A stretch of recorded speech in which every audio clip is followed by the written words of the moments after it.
Good morning. Welcome to Inquisition Update. My name's Tom Fress, and I'll be your host for the next hour. You're listening to FirstAmendmentRadio.net. Thanks for tuning in, everybody. And now we'll return where we left off in the book, A Woman Rides the Beast by Dave Hunt, exposing Mystery Babylon. What does the Bible speak of when it speaks of Mystery Babylon, the great mother of harlots and abominations of the earth? And this portion of the chapter is entitled Roots of a Modern Delusion, and Dave Hunt says, Satan's promise to Eve that she could become one of the gods became the foundation of pagan religion worldwide. To achieve that goal, man would have to assert himself and labor mightily. Thus was born the religion of self-effort. In fact, works instead of grace has always been and still is the religion of which Roman Catholicism is the prime example. The rising Tower of Babel seemed to give credence to the grandiose delusion, the grand delusion, that man could reach heaven by his own efforts. Nimrod was very likely the first emperor to be deified, and thus was a forerunner of Antichrist. As a matter of fact, I regard him as the prototype of the papacy today, the papacy being the modern-day Nimrod. Everything that you found, or everything that you find in Nimrod, you find in spades in the papacy today. Now, beginning where we left off at the top of page 58, if you're following along in the book, Babel, and the city of Babylon, later constructed around her ruins, was the cradle of the belief in a quote-unquote higher destiny for all mankind. Later, that dream would be limited to special races, such as the Aryans, a claim which Adolf Hitler's Nazism would pursue to the destruction of 6 million Jews. Echoing the serpent's lie, Hitler would say, quote, Man is becoming God. We need free men who feel and know that God is in themselves, unquote. The Jews, however, were not men at all in Hitler's estimation, but Untermenschen, in other words, subhumans, who he determined to exterminate for the good of the Aryan race. Hitler's theory of the quote-unquote purity of blood, which he sought to maintain through extermination of the Jews, which ran unopposed by the Vatican, by the way, had its roots in ancient occultism involving a mythical Nordic Garden of Eden in the north, known as Hyperborea. There, an Aryan race of god-men had allegedly been spawned by gods visiting Earth. Nietzsche, whose writings heavily influenced Hitler, began his key work, Antichrist, with the sentence, quote, Let us see ourselves for what we are. We are Hyperboreans all, unquote. It was the lie of the serpent from the Garden of Eden once again. Pulitzer Prize-winning historian Peter Weyrich finds the roots of the Nazi dream of a master race of god-men ruling the world not only in Hegel and Nietzsche, but in Wagner and a host of romantic writers who all echoed the serpent's lie to Eve. The following excerpt is from the 1940 conclusion of Weyrich's remarkable book, Metapolitics, The Roots of the Nazi Mind, an ending which the original publisher refused to include as being too extreme, but which hindsight now reveals was amazingly accurate. Quote, Mein Kampf was a bestseller long before of the German people. Voting uncoerced in the free Reichstag election of September 1930 increased the Nazi seats from 12 to 107 and made them the biggest party in Germany. By then, Hitler said in Mein Kampf, to pick a typical thread at random, quote, If at the start of World War I we had held under poison 12 or 15,000 of these Hebrew subverters of our people, then the sacrifice of 1 million Germans at the front would not have been in vain. The timely elimination of 12,000 bums. The German enigma is just what kind of behavior could those millions of pro-Hitler voters from 1930 on expect of the monster mentality that composes such held-under threats? His book is no classified secret document. Millions of Germans own it. A few must have browsed in it. These few must have included some of the cheering public and also some influential dignitaries with access to press, radio, and other means of warning the public. Someday, the same Germans now cheering Hitler's strut into Paris will say, quote, "We did not know what went on," unquote. And when that day of know-nothing comes, there will be laughter in hell, unquote. They said Adolf Hitler was chosen of God. The Roman Catholic Church said Adolf Hitler was chosen of God. He says, surely Mein Kampf must also have been known to many of 30 million Roman Catholics in Germany, as well as to the leaders of the Roman Catholic Church, both there and in Rome. Yet the Roman Catholic Church hierarchy praised Hitler, sometimes in the most extravagant terms. Pope Pius XI told Vice Chancellor Fritz von Papen, himself a leading Roman Catholic, quote, how pleased he was that the German government now had at its head a man uncompromisingly opposed to communism, unquote. No word of reproof against the evil that Hitler had loosed upon Germany. Okay, what was the Third Reich? What was Adolf Hitler? What was the Nazi Party? What was the Second World War? A Roman Catholic, Holy Roman crusade against Jews and Protestants and other non-Roman Catholic sects like the Orthodox Serbs in Yugoslavia, and it was all cloaked as a war against communism.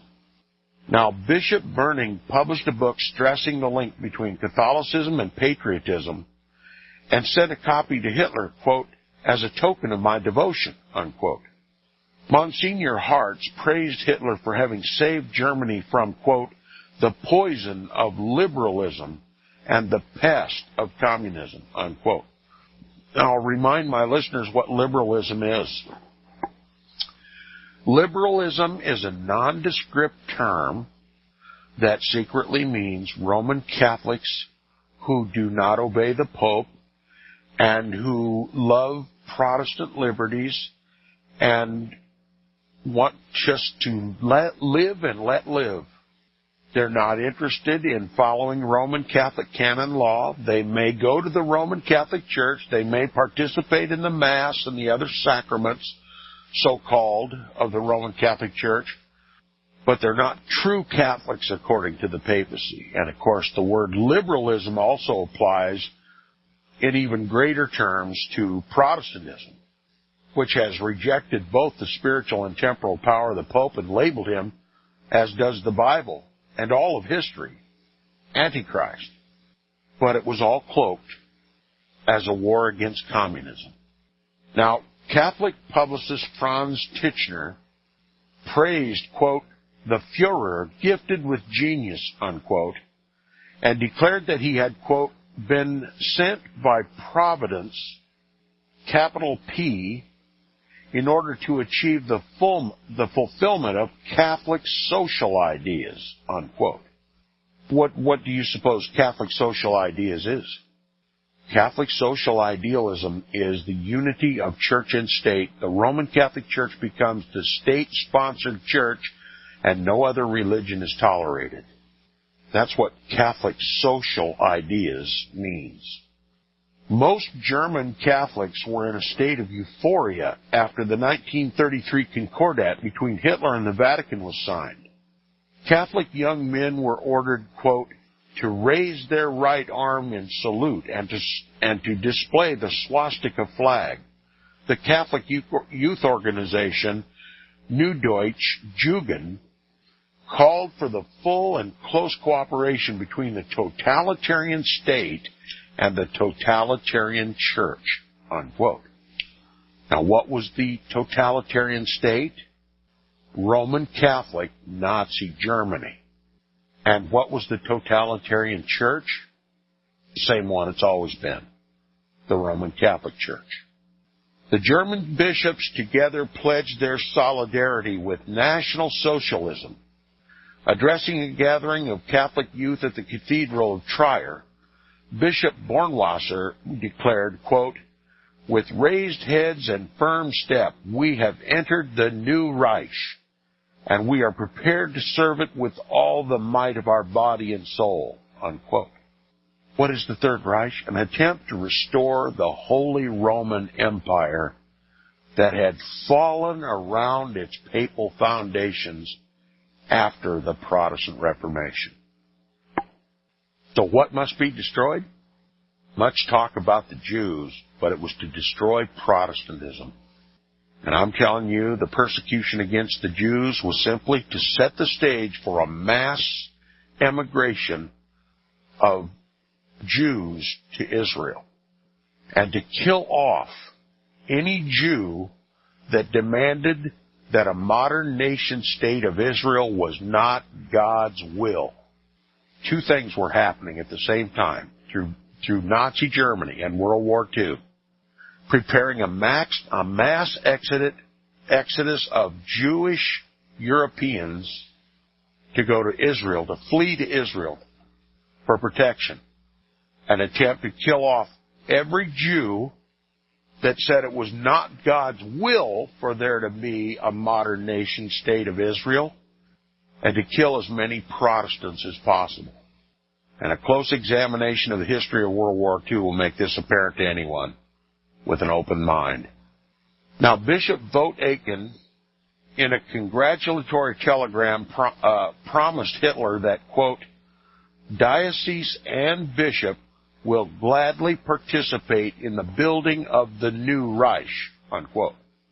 All right? Diocese and bishop. Who is that? The Roman Catholic people, led by the bishops, will gladly participate in building the new Reich. It makes it pretty obvious that this establishment of the Third Reich was a primary objective of the Roman Catholic Church. Now, Cardinal Faulhaber, in a handwritten note to Hitler, expressed the wish, quote, "Coming from the bottom of our heart, may God preserve the Reich Chancellor for our people," unquote. A picture appeared in a German-American paper showing Vicar General Steinmann leading Catholic youth organizations in a parade past Hitler and returning the Führer's raised arms salute. And now it's appropriate to mention that the typical Hitler salute is simply a recreation of the old Roman salute. It's identical in every way, and now you know why.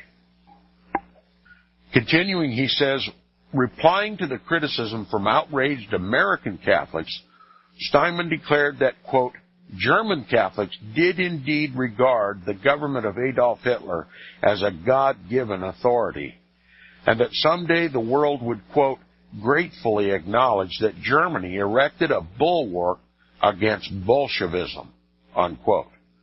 What of Mein Kampf and the evil of Nazism? University of Massachusetts Associate Professor of Government Gunther Levy fled his native Germany as a boy of 15 in 1939. He returned in 1960 to spend years researching official files.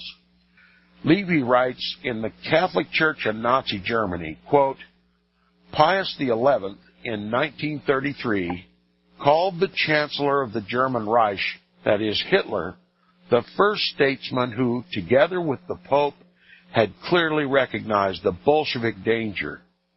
Bishop Lattersdorfer praised the, quote, harmonious collaboration of church and state, that is the Roman Catholic Church and the Nazi state, through the Nazis, though the Nazis had already imprisoned many Roman Catholic priests and nuns for political reasons," unquote.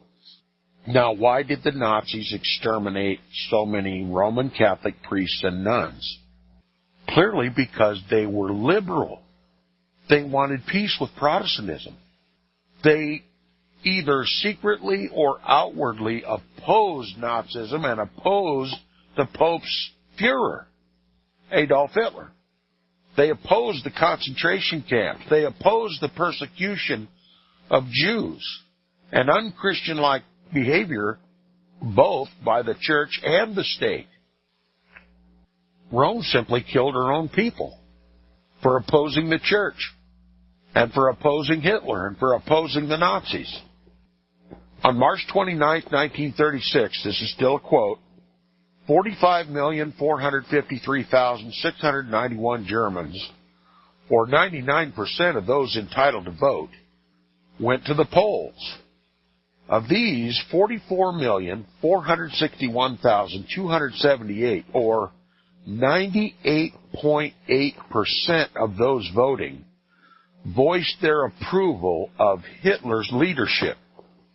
Within the quote, in brackets, it says the Catholic vote approving Hitler was virtually unanimous. So there you have an example of the Roman Catholic Church's power in politics. Every Roman Catholic voted according to the dictates of the bishops and the priests.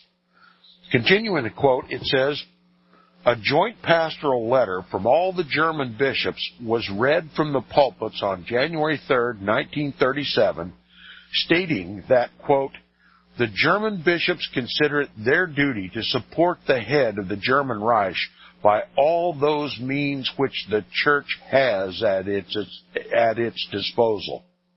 We must mobilize all the spiritual and moral forces of the Church in order to strengthen confidence in the Führer, unquote.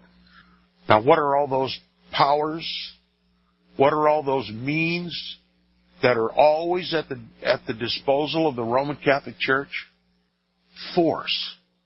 That's openly stated in Roman Catholic papal encyclicals and bulls, that Rome has the divine right to use force to coerce cooperation with the Church and with the state when the state is subservient to the Church.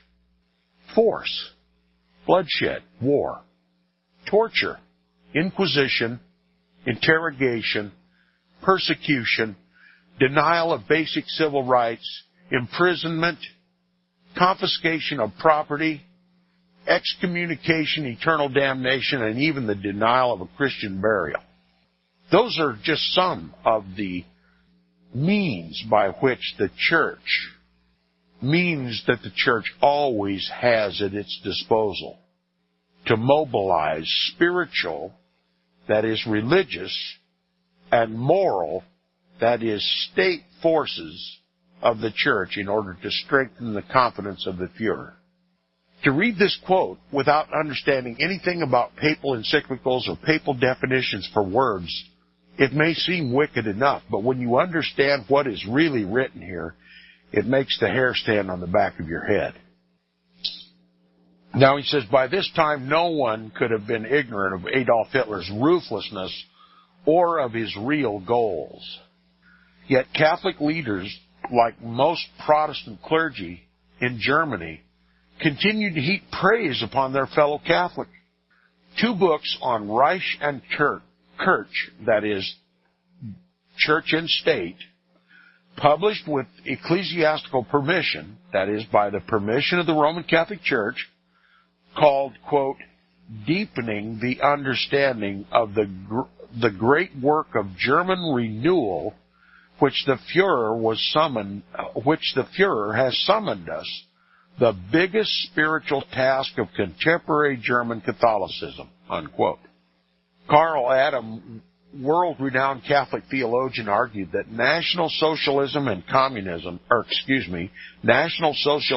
Catholicism, far from being in conflict, quote, belong together as nature and grace, unquote, and that Adolf Hitler's Germany had found at last, quote, a true people's chancellor, unquote. So who were the true people of Germany? The Roman Catholics. The rest were not true people. they were animals. Okay? That's how Rome has always viewed non-Catholics. That's how Rome has always viewed those that she even describes as liberals. And that's why she's just as happy to kill her own as she is to kill a Protestant or a Jew or an Orthodox or anyone else who won't bow down and obey every single word the Pope utters. It says, a minority of brave men, both Catholics and Protestants, opposed Hitler, some openly, others in secret plots. A few voices were raised in public protest.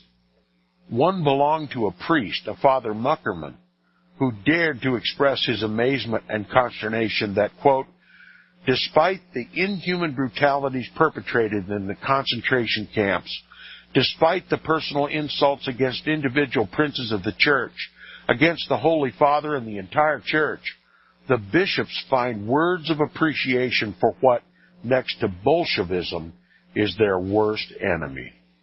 Unquote. To answer an enigma. The enigma of Germany remains the enigma of Russia, China, Vietnam, Cuba, Haiti, Yugoslavia, South Africa, and the entire world of our day. On the other hand, it's not an enigma at all if one accepts the testimony of Scripture. We find the answer in Babel, a tower which has never ceased to be under construction. Only the location and outward form change from time to time, but the perverted ambition, impossible dream that it is, remains steadfast. The end result, the judgment of God that will come upon mankind, is foretold clearly in biblical prophecy. Make no mistake, we are hastening to that day. In the meantime, the woman who rides the beast, whose name is Mystery Babylon, has a key role to play. As a result, she will taste God's judgment before the rest of the world knows its full and awesome power as well. Unquote. Dave Hunt's telling it like it is. None of us should be unaware of what Mystery Babylon is. History drips with it. The Bible does likewise, and we need to call it what it is, renounce it, and walk away from it. Come out of her, my people. We'll be back right after these.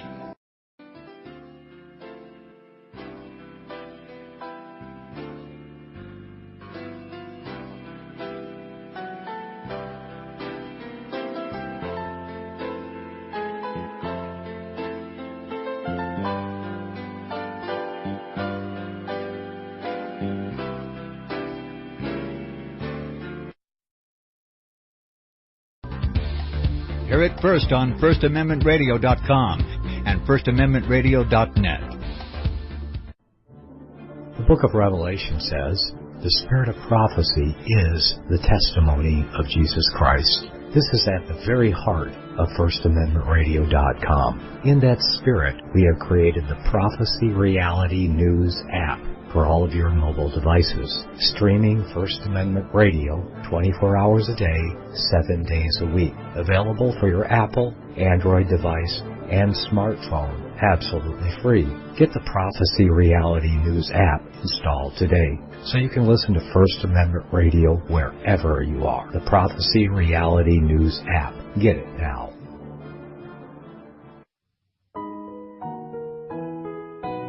The program you are listening to is 100% sponsored by you, the listener, on this First Amendment Rights Media channel. You will notice that there are few commercials on this radio network. There's a good reason for that. Corporate advertising dollars come with strings that limit program content. So without your help, these programs cannot continue on satellite, internet, or our several affiliates. If you benefit by the educational law programs, we ask you to give. If you are admonished or nurtured by the Bible and ministry programs, we ask you to give. If some voice a cause that you are passionate about, we ask you to give. If you believe in any of these, we ask you to support them as you would a missionary on a continual basis, as if giving a tithe for missionary radio. These programs are not commercially viable and must be supported by those faithful to the cause of truth. Look for the button to sponsor your favorite programs at our listen and schedule pages on the Internet. We will also give you unlimited archive access to all of our programs. We're asking you to give much less than a tithe, so that you may also send support directly to a particular program host, cause, and anywhere else the Spirit may lead you. Do all to the glory of our God and Creator, for His holy nation, the only kingdom that will last forever. Thank you for listening. You're listening to FirstAmendmentRadio.com worldwide. Freedom is never free. We need your support today at FirstAmendmentRadio.com. Welcome back from the break. You're listening to the second half hour of Inquisition Update on FirstAmendmentRadio.com. If you wish to support Inquisition Update, please support First Amendment Radio, who sponsors the program. It's my privilege to be here, and I thank Brother Nicholas for seeing the value of the information and making sure the listeners have an opportunity to hear it. You know, the angel told John the Revelator, he said, "Come with me and I will show you the judgment of the great whore, the judgment of the Roman Catholic Church and this global antichrist system that Rome has erected for the glory of the Antichrist, the Pope of Rome. What will be the end result?" Dave Hunt says the end result, the judgment of God, will come upon mankind. It is foretold clearly in biblical prophecy.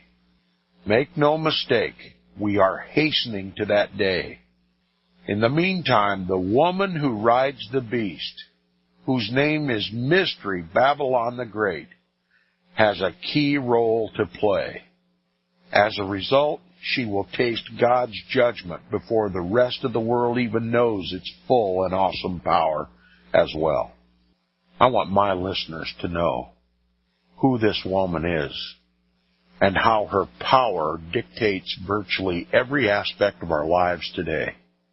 I don't want any of my listeners to be unaware. Now, Dave Hunt continues. He says, in his important analysis in 1940, Weyrich warned that Nazism was a religion that had infected Germany's youth. It was pagan worship of nature, yet its claim to be Christian deceived millions, as is happening in the United States today by the same means. That perversion surfaced in the twisted thinking of Nazi minister of propaganda Joseph Goebbels, who admired Christ, quote, as one of a long line of Aryan heroes, ranging from Wotan and Siegfried to Wagner and Hitler, unquote. The, quote, shell game switch, unquote, was echoed by Dr. Lee, head of the Nazi Labor Front.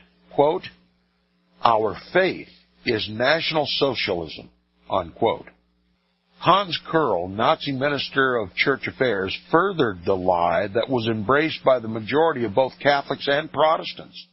Quote, true Christianity is represented by the party. The Führer is the herald of a new revelation, unquote. New? Weyrich called Nazism a new a new paganism, and that it was. Actually, only the veneer was new, but underneath it was still Babel. John's vision of the woman on the beast makes that fact abundantly clear. Now he subtitles this next portion, Religion of Self-Effort. And I will just add the words, as opposed to the free grace, the grace of Jesus Christ. Okay? This is the counterfeit. Religion of self-effort. God confounded the language of Babel's builders into numerous tongues so they couldn't understand one another and thus were scattered. But the proud religion of self-effort leading to deification of a master race persisted, evidenced by the ruins of similar towers called ziggurats, found throughout throughout that area of the world. None of the towers, however, attained great height with that day's primitive technology. Heaven was still beyond man's reach. So the ziggurats became occultic altars of every perversion. On their pinnacles, astrology began, with the worship of heavenly bodies, believed to have mystical power to control the destinies of men. Far from dying out, Babel's religion of self-effort was institutionalized in Babylon and throughout its vast empire. This is paganism, the perennial world religion that persists to this day. It lives on, not only among primitive peoples who worship nature spirits, but flourishes among university professors who attribute similar intelligence to nature's quote-unquote forces. Paganism has been characterized worldwide throughout the centuries by mysterious rituals celebrated around ornately carved and decorated altars atop structures such as pyramids that one finds from Egypt to Central and South America. Though warned of God through the prophets against this evil, Israel also succumbed to pagan seduction. This corruption of the truth he had taught them eventually brought God's judgment upon his chosen people. The Old Testament has many references to quote-unquote high places that were constructed in Israel. Violating the prohibition against, quote, going up by steps, unquote, to God's altar, they became the centers of Jewish idolatry. See Leviticus chapter 26, verse 30, Numbers chapter 22, verse 41, etc.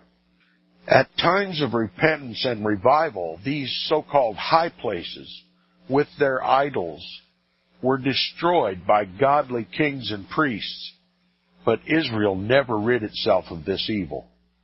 Both Orthodox and Catholics, and even some Protestants, have embraced the same corruption by their stately structures, elevated and gilded altars, and ornate vestments and intricate liturgies, which presumably please God and help open the doors to heaven.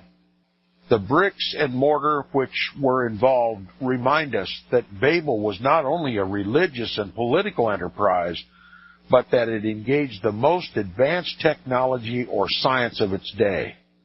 Today's science still represents an attempt to elevate man to godhood by conquering space, the atom, disease, and eventually death itself. Now this portion is entitled, Babylon is Still Alive and Well. At Babel, God scattered mankind and confounded their language so that they could not communicate their evil designs to one another. On Mars Hill in Athens, the Apostle Paul declared that God separates races and nations so that they could concentrate upon Him. See Acts chapter 17, verse 26 and 27. The consensus of opinion today is that we need just the opposite. The solution to mankind's ills will come about through unscrambling the languages and uniting all nations in scientific enterprises which will ultimately turn planet Earth into a paradise once again. Such was the declaration of a recent Lockheed Corporation ad in the Scientific American, featuring an illustration of the ancient Tower of Babel. Touting Lockheed's technological accomplishments, the ad boasted that its scientific advancements were, quote, undoing the Babel effect, unquote, by bringing mankind together and making it possible for all to speak one language. In other words, Lockheed was countering God, the one responsible for what it called the Babel effect. The Tower of Babel fills the official poster of the 12-nation United Europe, whose new currency even depicts a woman riding a beast. Circling above the unfinished tower are 12 stars. Unlike those on the American flag, however, these stars are upside down, thus forming the pentagram of classic occultism. The pentagram, with its two horns pointing upward and its beard downward, is also known as the goat of Mendes, or Baphomet, a symbol of Satan. International Business Machines, IBM, has also used the artist's depiction of the Tower of Babel in some of its ads, with modern high-rise buildings protruding from the half-finished structure. Why this nostalgic return to what most people today dismiss as a myth? There seems to be an innate sympathy with Babel, a recognition that modern man is carrying on where Babel left off, and is pursuing the same ambition of achieving immortality by human effort. God scattered the builders of Babel, but today's determination is the opposite, to unite all nations into a new world order. God confounded the language, but today's technology is aimed at breaking down every language barrier. Soon there will be phones on the market which will allow English spoken into the receiver in Los Angeles to come out the other end in Tokyo as Japanese. Dare we suggest that something is wrong? Why not encourage and enjoy what intellect and talent can accomplish? Even God acknowledged the limitless bounds of human capabilities when he said, quote, "Whatever they imagine, they will be able to do. Whatever they imagine, they will be able to perform," unquote. God, however, had already declared that, quote, "the imagination of man's heart is evil from his youth," unquote. See Genesis chapter 8, verse 21. Thus, human ingenuity, as God foresaw, would create ever-increasingly evil until the very survival of mankind would hang in the balance. Surely today's threats to survival have all come from scientific genius. Honesty would also force us to admit that the rise of urbanization, even in ancient times, has contributed to the escalating tide of evil that threatens to engulf our world today. John's vision indicates that Babylon, will be very much alive in the last days. Emblazoned across the forehead of the woman riding the beast are the words, "Mystery Babylon." That she represents revived paganism is clear. Most interesting of all, however, is the fact that she embodies paganized Christianity. The woman represents a worldwide religious system which is based in Rome and claims to be Christian, but which has its roots in Babel and Babylon. That conclusion will become unassailable as we examine further the vision John received. Chapter 6 of this book is entitled "A City on Seven Hills," and it begins with a quote from Revelation, chapter 17, verse 18 and 9. "The woman which thou sawest is that great city, which reigneth over the kings of the earth. Here is the mind which hath wisdom. The 7 heads are 7 mountains on which the woman sitteth. A city on 7 hills. A woman rides the beast, and that woman is a city built on 7 hills that reigns over the kings of the earth." Was ever in all of history such a statement made? John immediately equates the reader's acceptance of this revelation with wisdom. We dare not pass over such a disclosure casually. It merits our careful and prayerful attention. Here is no mystical or allegorical language, but an unambiguous statement in plain words. Quote, "The woman is that great city," unquote. There's no justification for seeking some other hidden meaning. Yet books have been written and sermons preached insisting that, quote-unquote, Mystery Babylon is the United States.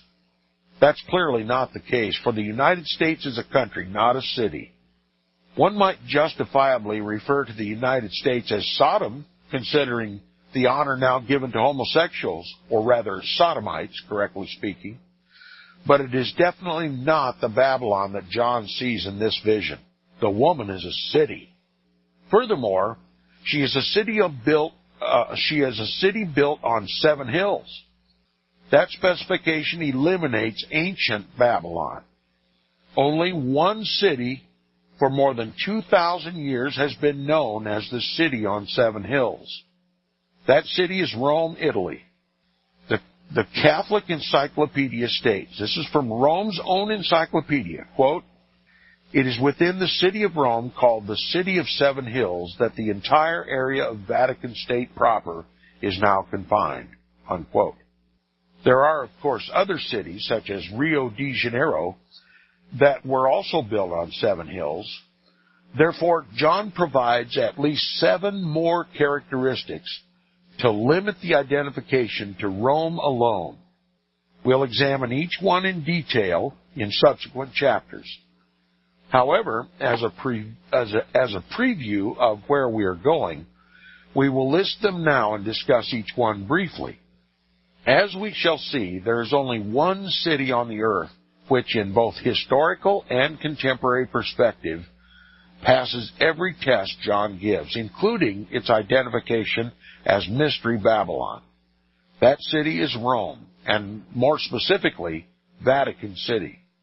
Even Catholic apologist Carl Keating admits that Rome has long been known as Babylon.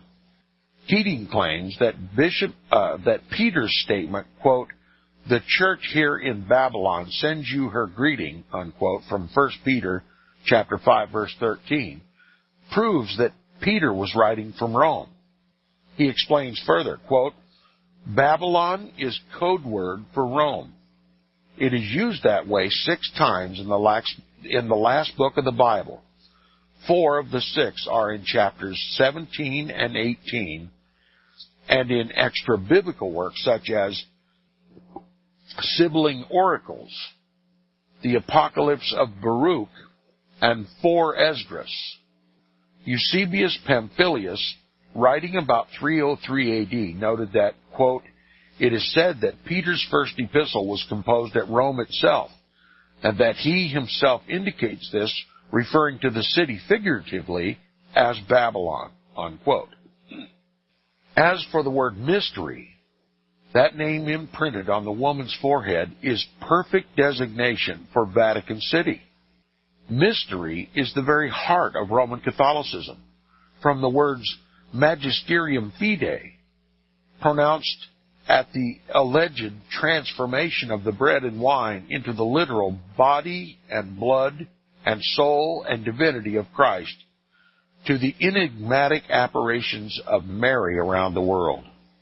Every sacrament, from baptism to extreme unction, manifests the mysterious power which the faithful must believe. They must believe that the priest wields, but for which there is no visible evidence. Rome's New Catechism explains that liturgy, quote, "aims to initiate souls into the mystery of Christ." It's mystagogy, unquote. And that all of the church liturgy is, quote unquote, mystery. It's the mystery religion. It calls itself the mystery religion. Shall we argue with what Rome clearly admits? Who is the whore of Revelation chapter 17? The first thing we are told about the woman is that she is a whore. See Revelation 17:1. That earthly kings, quote, "have committed fornication," unquote, with her. Verse 2. And that, quote, "all the inhabitants of the earth have been made drunk with the wine of her fornication," unquote. See verse 3. Why would a city be called a whore and be accused of having committed fornication with kings? Such an indictment would never be made of London or Moscow or Paris or any other ordinary city. It wouldn't make sense. Fornication and adultery are used in the Bible in both the physical and the spiritual sense. Of Jerusalem, God said, "How is the faithful city become a harlot?" See Isaiah chapter 1, verse 21. Israel, whom God had set apart from all other peoples to be holy for his purposes, had entered into unholy, adulterous alliances with the idol-worshipping nations around about her. She had, quote, committed adultery with stones and with stocks, unquote, meaning idols. See Jeremiah chapter 3, verse 9. And, quote, with her idols they have committed adultery, unquote. See Ezekiel chapter 23, verse 37. The entire chapter of Ezekiel 16 explains Israel's spiritual adultery in detail, both with heathen nations and with their gods, as do many other passages in the Bible. There's no way that a city could engage in literal fleshly fornication. Thus, we can only conclude that John, like the prophets of the Old Testament, is using the term in its spiritual sense. The city, therefore, must claim a spiritual relationship with God. Otherwise, such an allegation would be meaningless. Though it is built on 7 hills, there would be no reason to accuse Rio de Janeiro of spiritual fornication. It makes no claim of having a special relationship with God. And though Jerusalem has that relationship, it cannot be the woman riding on the beast, for it is not built on 7 hills. Nor does it meet the other criteria by which this woman is to be identified. Against only one other city in history could a charge of fornication be leveled. That city is Rome, and more specifically, Vatican City. She claims to have been the worldwide headquarters of Christianity since its beginning, and maintains that claim to this day. Her Pope enthroned in Rome claims to be the exclusive representative of God, the Vicar of Christ. Rome is the headquarters of the Roman Catholic Church, and in that, too, she is unique. Numerous churches, of course, are headquartered in cities, but only one city is the headquarters of a church. The Mormon Church, for example, is headquartered in Salt Lake City, but there is so much more to Salt Lake City than the Mormon Church. Not so with Vatican City. It is the heartbeat of the Roman Catholic Church and nothing else. See, she is a spiritual entity that could very well be accused of spiritual fornication if she did not remain true to Christ. Now, what about this fornication with the kings of the earth? This portion is entitled, In Bed with the Rulers. You're going to find out why the government of the United States is so corrupt, that they don't seem to care about the will of the people. A government that was created of, by, and for the people is now of, by, and for somebody else. Not only does Rome's Pope call himself the Vicar of Christ, but the church he heads claims to be the one true church and the bride of Christ. Christ's bride, whose hope is to join her bridegroom in heaven, is to have no earthly ambitions. Yet the Vatican is obsessed with earthly enterprise, as history proves. And in furtherance of these goals, it has been, exactly as John foresaw in his vision, engaged in adulterous relationships with the kings of the earth. That fact is acknowledged even by Roman Catholic historians. Christ said to his disciples, quote, If ye were of the world would love his own. But because ye are not of the world, because I have chosen you out of the world, therefore the world hateth you. See John chapter 15, verse 19.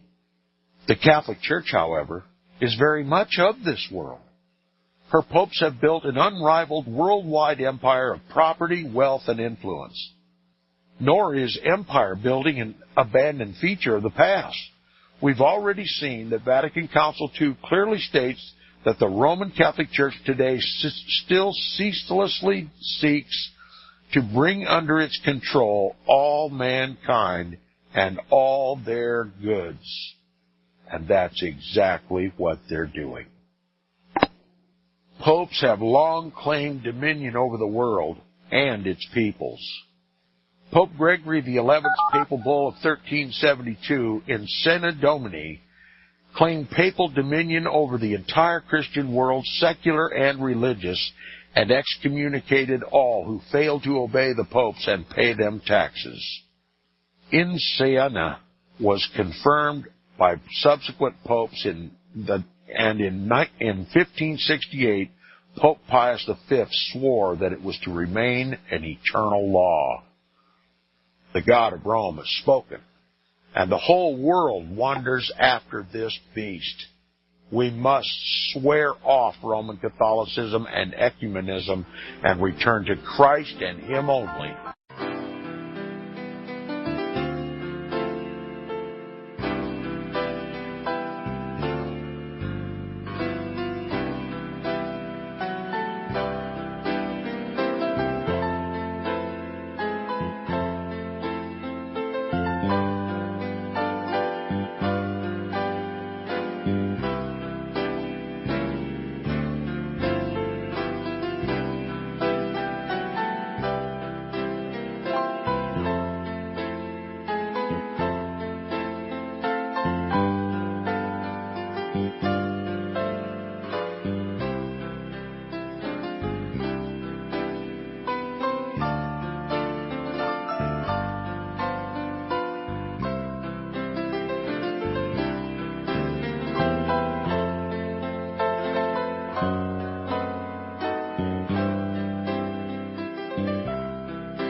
The program you are listening to is 100% sponsored by you, the listener, on this First Amendment Rights Media channel. You will notice that there are few commercials on this radio network. There's a good reason for that. Corporate advertising dollars come with strings that limit program content. So without your help, these programs cannot continue on satellite, internet, or our several affiliates. If you benefit by the educational law programs, we ask you to give. If you are admonished or nurtured by the Bible and ministry programs, we ask you to give. If some voice a cause that you are passionate about, we ask you to give. If you believe in any of these, we ask you to support them as you would a missionary on a continual basis, as if giving a tithe for missionary radio. These programs are not commercially viable and must be supported by those faithful to the cause of truth. Look for the button to sponsor your favorite programs at our listen and schedule pages on the internet. We will also give you unlimited archive access to all of our programs. We're asking you to give much less than a tithe so that you may also send support directly to a particular program host, cause, and anywhere else the Spirit may lead you. Do all to the glory of our God and Creator, for His holy nation, the only kingdom that will last forever. Thank you for listening.